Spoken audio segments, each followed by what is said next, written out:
이번 시간에는 브랜드 관리에 대해서 함께 공부하도록 하겠습니다.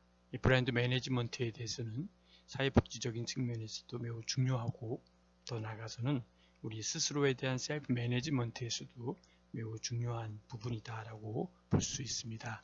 강의의 김성철 교수입니다.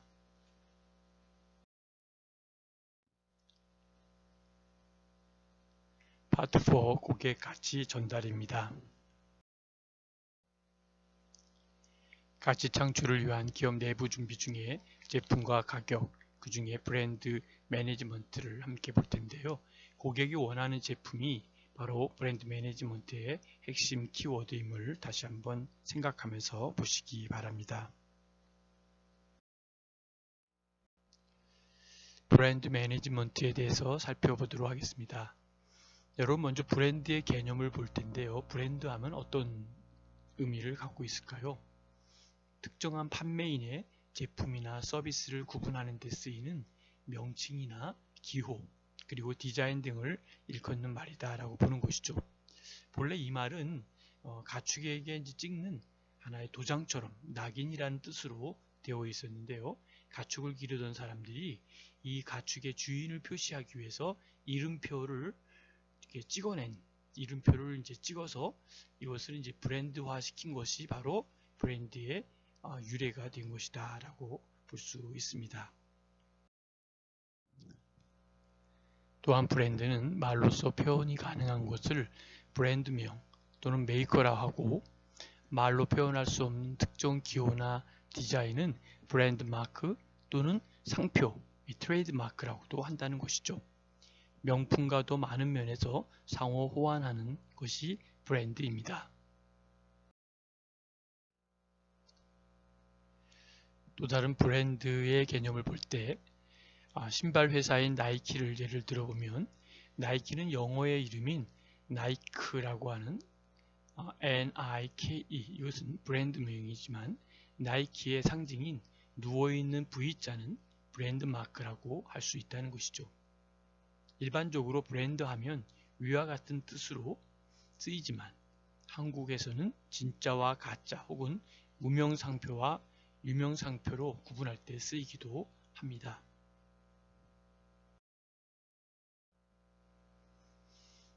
대한민국에서 브랜드란 흔히 야 그거 브랜드 있는 거야 이렇게 얘기하죠. 그럴 때 당연하지 15만원이나 주고 산 건데, 이와 같은 의미로 많이 사용되기 때문에 좀 유명한 판매자들, 스포츠 계통의 예를 들자면 앞서 말한 나이키를 비롯해 아디다스, 푸마 같은 유명한 판매자를 일컫는 말이 되었습니다.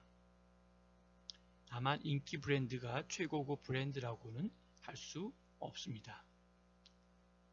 인기 브랜드라는 건 일반 사람들이 살 수 있는 정도의 가격, 무리를 한다면 그 정도의 가격을 자랑하지만 벤틀리, 롤스로이스 같은 럭셔리 자동차 브랜드의 차들이나 또 프라다, 루이비통, 에르메스 같은 명품 의류 브랜드의 옷은 부자가 아닌 평범한 서민은 쉽게 사기 힘든 가격을 자랑하고 있습니다.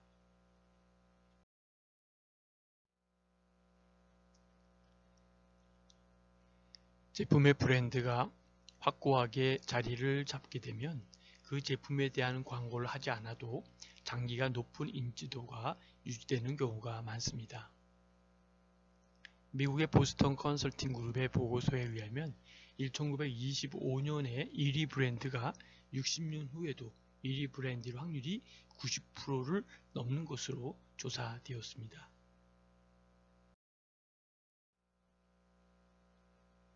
특별히 브랜드가 있으면 유사 상품과의 가격 경쟁에서 우위를 점하게 된다는 것이죠.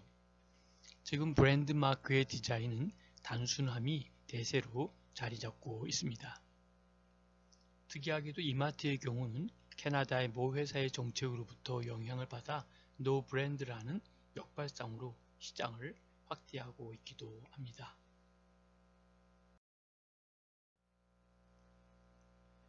브랜드 관리 중에 산업혁명 이전의 브랜드는 소유표로서 식별 코드의 기능을 수행했지만 근대 산업사회로 들어와서는 브랜드는 식별 기능 외에도 품질에 대한 보장, 이 퀄리티라는 거죠.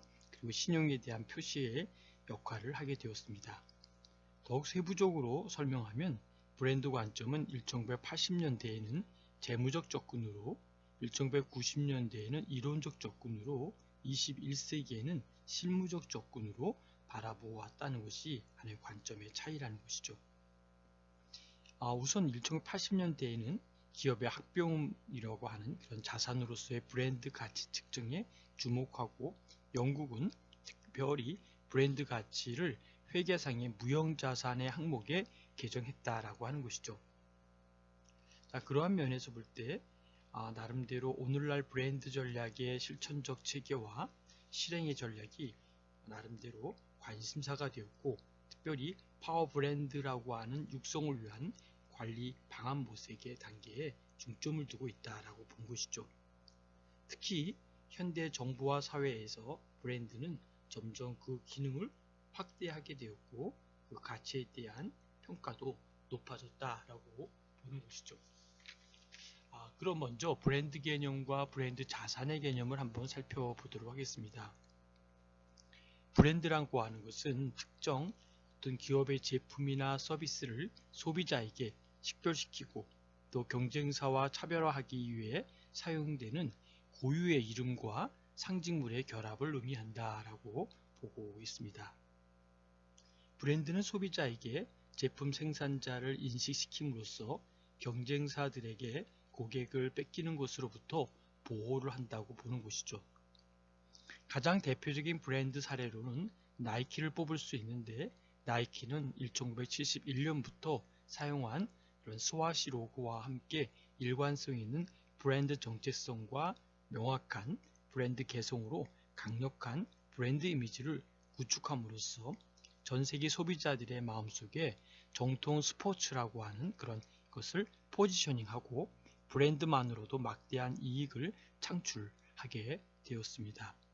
특별히 기업 마케팅 활동의 핵심은 브랜드 파워의 어떤 육성을 위해서 가장 중요한 목적으로 볼 수 있습니다. 브랜드 자산의 혜택에서 보면 브랜드 자산의 혜택은 크게 고객에게 제공되는 혜택과 기업에게 제공되는 혜택으로 나누어 볼 수가 있죠. 먼저 고객에게 제공되는 혜택을 살펴보면 어떤 것이 있을까요? 고객은 브랜드를 통해서 기업 또는 제품에 대한 정보 처리와 해석 과정이 쉬워진다라고 보는 것이죠. 또한 고객은 사용 경험을 통하여 또는 브랜드에 대한 그 인지도를 통해서 구매 결정에 있어서 나름대로 확신을 느끼며 보다 쉬운 선택을 할 수 있다라고 보는 것이죠. 다음은 브랜드는 기업에게도 혜택을 제공하는데, 먼저 기업은 브랜드를 통해 소비자 로열티를 확보할 수 있다라는 것이죠. 이것은 장기적으로 고객과의 관계를 유지하는 데 용이하다라고 볼 수 있습니다. 또한 마케팅을 할 때 소비자에게 다가가는 효율과 효과가 높다라고 볼 수 있겠고요. 경쟁사에 비하여 진입장벽으로 나름대로 작용할 수 있고, 가격, 프리미엄을 얻을 수도 있는 이러한 부분이 바로 중요한 부분이다라는 것이죠. 이러한 가격 프리미엄을 가능하게 하는 것은 바로 기업에게 이윤 확장이라는 긍정적인 결과를 가져다 줍니다.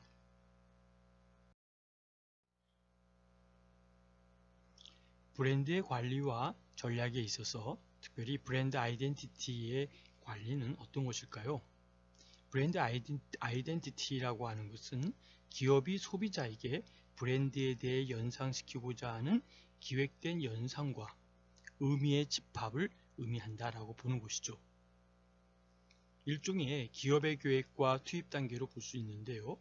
브랜드 이미지는 또 이와 반대로 브랜드가 소비자에게 다가갔을 때 느끼는 결과물로 소비자의 연상작용에 의해 형성된 브랜드에 대한 나름대로 전체적인 인상의 집합이다라고 보는 것이죠.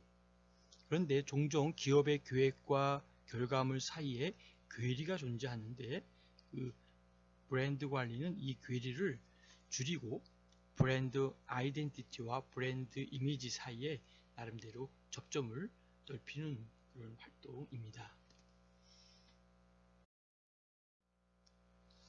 브랜드 관리 중 브랜드 관리 및 전략의 브랜드 아이덴티티의 시스템 구축을 살펴보도록 하겠습니다. 특별히 브랜드 아이덴티티는 어떤 것일까요? 바로 고객의 마음속에 심고 싶은 바람직한 연상들의 집합이다 라고 보는 것이죠. 그런데 여기에는 핵심 아이덴티티와 확장 아이덴티티로 구성이 되는데, 핵심 아이덴티티라는 것은 브랜드가 갖고 있는 나름대로의 정수, 에센스라 그러죠. 이 에센스이고 시간이 지나도 변하지 않는다라는 것이죠.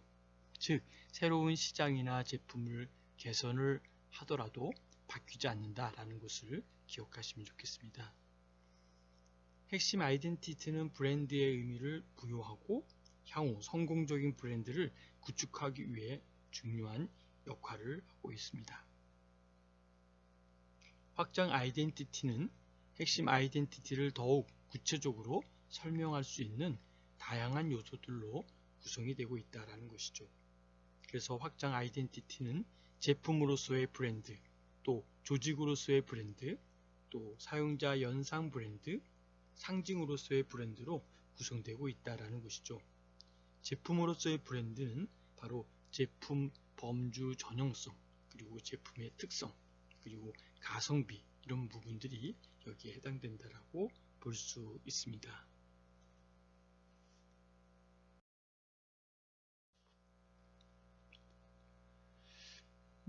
다음은 개별 브랜드와 기업 브랜드의 차이를 잠깐 살펴보면, 개별 브랜드와 기업 브랜드는 얼핏 비슷한 것 같으면서도 상당한 차이를 보이고 있습니다. 그래서 개별 브랜드는 적용 범위의 규모를 본다면 단일 제품이나 서비스, 그다음에 유사성이 강한 제품이라고 볼 수 있겠고요. 그리고 적용 범위의 규모 중에 기업 브랜드는 회사 전체 및 모든 이해관계자가 해당된다고 볼 수 있습니다. 브랜드 아이덴티티의 근원을 본다면 시장 조사에 근거한 광고주의 상상력이 개별 브랜드라면, 기업 브랜드는 회사의 전통, 또 구성원의 공통된 가치 및 신념으로 볼 수 있다는 것이죠. 목표 총중으로 본다면 개별 브랜드는 고객이고 기업 브랜드는 다수의 이해관계자의 집단이다 라고 볼 수 있습니다. 예를 들면 고객이나 임직원 또는 투자자, 협력회사, 그 다음에 비정부기구 등이 해당된다라고 볼 수 있고요. 관리적인 책임에 본다면은 개별 브랜드는 제품에 대한 담당자, 영업 및 광고 부서가 있다면, 기업 브랜드는 CEO 또는 경영진을 얘기할 수 있다는 것이죠. 나름대로 관리에 대한 책임을 본다면 그렇게 되지만, 육성기관으로 또 본다면은 나름대로 어떤 것일까요? 나름대로 개별 제품의 수명기간이라든지, 또는 나름대로 기업 브랜드 같은 경우는 기업의 수명기간으로 나누어서 볼 수가 있습니다.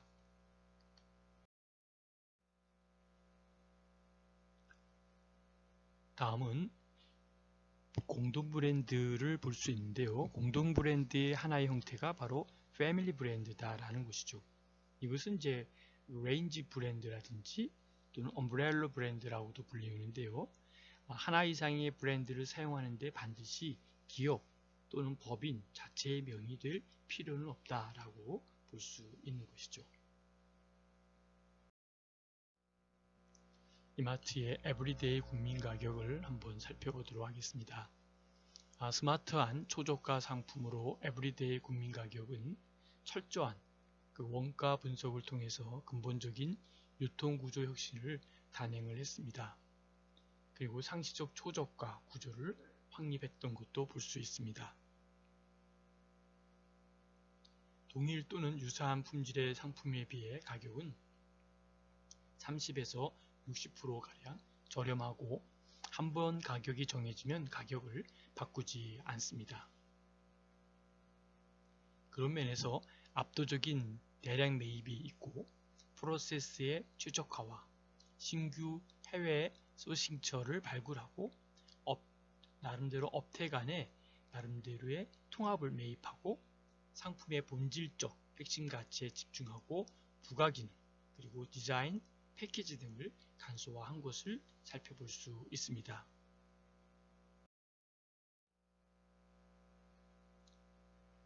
다음은 브랜드 회상입니다. 제품 범주에 대한 구매 욕구가 발생되었을 때 인지되는 브랜드이고요. 특정 제품 범주에 대한 구매 욕구가 환기되었을 때 대체로 하나 이상의 브랜드가 함께 떠오르게 광고 속에서 브랜드명과 제품 범주 욕구 간의 연상관계에 대해 반복적으로 언급하며 소비자한테 이미지를 각인시켜주거나 유명한 연예인을 광고에 이용하는 경우도 브랜드 회상에 도움이 됩니다. 어떻습니까? 지금은 브랜드 관리와 전략에 대해서 배웠는데요. 많은 도움이 되었는지요? 브랜드는 관리와 어떠한 전략을 가지냐에 따라서 더 나은 브랜드로 만들어질 수 있다는 것을 함께 볼 수 있었습니다. 경청해 주셔서 감사드리고요. 질문과 토론은 카톡에 남겨주시면 답변 드리도록 하겠습니다. 감사합니다.